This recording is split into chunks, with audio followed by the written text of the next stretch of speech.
woven, and it's not going to really work for a beard or a mustache the way we want it to. So the first thing we have to do is to straighten this. And you do that by cutting the length you think you need, and it will stretch longer, getting rid of that string, and getting it wet and stretching it out gently. And you can even use a steam iron for this, flattening it out to the straightness that you want. You can leave it wavy if certain hair types, if the beard would be better to have some waviness to it. But it comes in one color. Hair on the head and hair in the face grows in with usually more than one color. So I've taken two colors, this black or dark brown and a lighter brown, and mixed them together to come up with a blend of hair. It's still not quite Patrick's color, but it'll do for our purposes today. And the way you pull it together is to take a little bit at a time and just pull and keep blending it this way. A few strands, and they start to layer together, and you end up with a nice mix of 2 or 3 colors. If we needed to make him older, we could blend some gray or white into that, and that would change it and make it look more realistic. Now, this end here is a little long, so we'll be trimming this down before we start to work with the actual crepe hair on his face. So after you've mixed together a good quantity, and I've got several piles of this particular blend, you're ready to get the face going. We're using spirit gum. We're just going to brush that on and let it get a little bit tacky. I'm not doing the whole face. Crepe hair we have to work a piece at a time, a section at a time. So I'm just going to brush some in right here first. Now, depending on the character, the hair of the beard may continue on down into the neck of the costume, the collar, or whatever. I'm assuming that we're going to keep him kind of trimmed, so I'm going to just stop right there. I'm using barber scissors and just trimming off a straight edge here. Straight in that it's a straight cut. However, we don't want to glue it in at a straight line because then only one layer of hair will stick into the crepe hair. So I'm going to actually roll my fingers across it and get kind of a beveled cut to it. I could do that with the scissors to cut that and get some that are taller, some that are shorter, and I'm going to cut that in half. Not cut it, but pull it in half. And work that.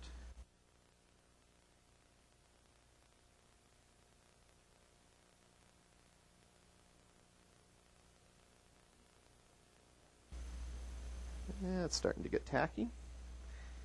And to begin with, we're going to just press the first layer of spirit gum right in here. And for now, you don't need to worry about the length. I'm just going to cut it off, and we'll be shaping it in a bit. And again, I roll this to get a beveled edge that'll attach. We want as many hairs sticking into the spirit gum as possible. We don't want just one surface. Again, pressing here with the edge of my scissors. You can also use a damp paper towel if you need to go back and press that down. And I can see that it's getting a little dry up here, so I'm going to freshen that part up. Now the beard would have some sort of style and shape to it. So I'm not going to fill in everything. Sometimes we end up with a little empty spot there. But I will put a layer starting in here. And you remember I'm shingling this from the lower end above so that it gets a fullness or a thickness to it. And even this little piece here, you want to keep track of all the pieces you have as you're trimming them off, unless they get very small and stubbly, because you probably have a place that you can use them. Now, one of the little pieces that I saved from before is going to fit right here below the lip. Depending on the period, the beard may be full, it may be trimmed down to a very small, precise shape, or it may be left very ragged.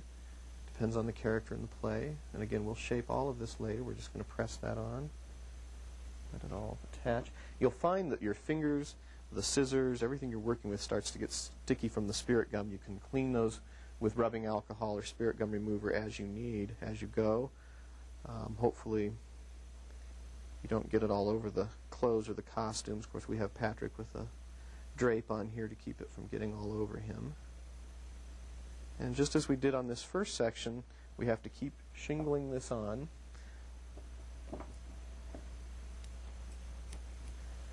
Trimming an edge, and then we bevel it a little bit so that we have more than one surface sticking in.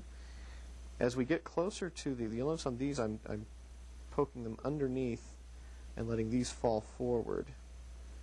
That's to give it a more realistic look. And you need to remember that the hair on the face does not grow in one direction. It grows many directions. And so that'll help that illusion as well. That's a bigger section than we need.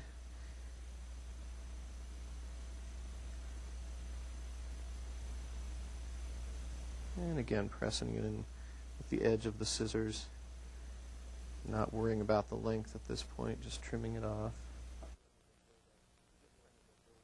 This kind of a build-up with spirit gum is a one performance treatment. You can't save this beard and use it again.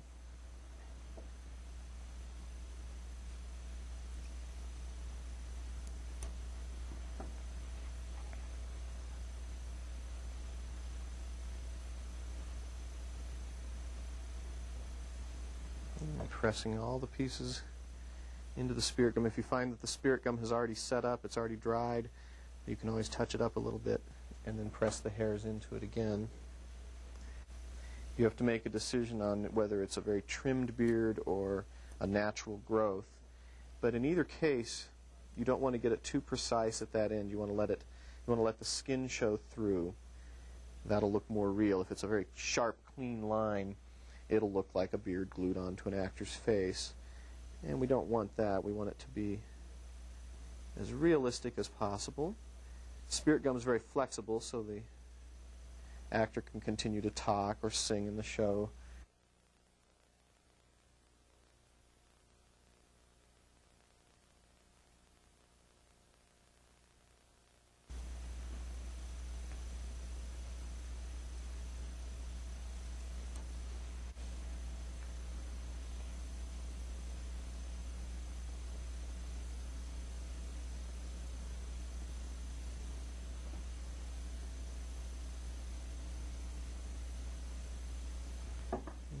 Couple long pieces.